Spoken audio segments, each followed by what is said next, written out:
Dès que Moïse était entré dans le tabernacle, la colonne de nuée descendait et se tenait à l'entrée du tabernacle. Et l'Éternel parlait à Moïse, face à face, comme un homme parle avec son ami. Exode 33, 9 à 11. Pendant l'absence prolongée de Moïse, Israël, privé de son conducteur, retourna à l'idolâtrie. C'est alors que Moïse fut amené à un acte d'abdication totale de lui-même.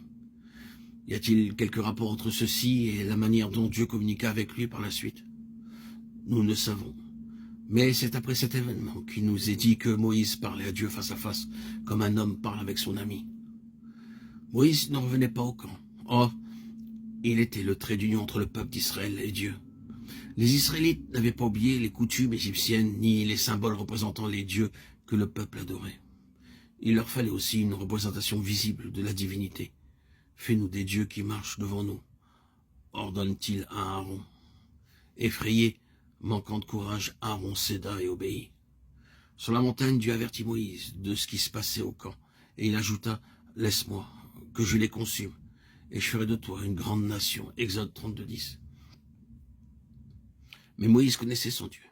Il savait ce que pouvait la foi, mais il croyait absolument en celui qui avait accompli d'étonnants miracles pour la délivrance des Israélites. Aussi, plein de hardiesse, il rappela à Dieu ses promesses. « Souviens-toi d'Abraham, d'Isaac, de Jacob, auquel tu as juré par toi-même. Je donnerai à votre postérité tout ce pays. » Plaidoyer sublime, et Moïse prévalut. L'Éternel avait dit à Moïse, « Je ferai de toi une grande nation, la gloire aux dépens d'Israël. » Moïse avait refusé. Son but c'était de conduire les Israélites jusqu'au pays de la promesse. Il avait déjà tellement plaidé, tellement souffert pour eux. Et son ambition, sa vie, son unique désir était de les conduire jusqu'en leur héritage. Il est impossible de prier avec ardeur pour les autres sans ressentir quelque chose des sentiments qui, sur le Sinaï, animèrent Moïse. Accepter de voir périr au désert cette multitude sortie d'Égypte au prix de tant de souffrances et garder malgré tout sur le chemin de Canaan. Non, jamais. Moïse supplia donc l'Éternel. Il intercéda, lui rappela ses promesses, et Dieu se repentit du mal qu'il avait résolu. Alors Moïse se hâta de descendre, sachant qu'il lui fallait agir avec promptitude avant que s'exerçassent ses jugements. De la présence même de Dieu, il arrive au camp, le cœur débordant d'une sainte colère. Il prend le veau d'or, le brûle, le réduit en poudre. « Tu sais que ce peuple est porté au mal, dit Aaron à Moïse, en essayant de se justifier. » Qu'importait à Moïse encore tout pénétré de la sainteté de Dieu en la présence duquel il s'était tenu.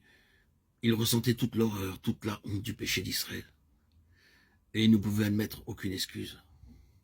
Quelle journée terrible, douloureuse ce fut pour lui. Et quelle nuit s'ensuivit.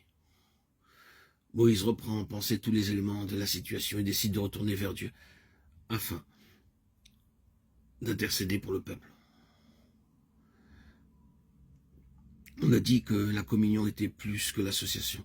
C'est comme une fusion d'esprit et de cœur, telle que les mots ne sont plus nécessaires, car les deux sont un.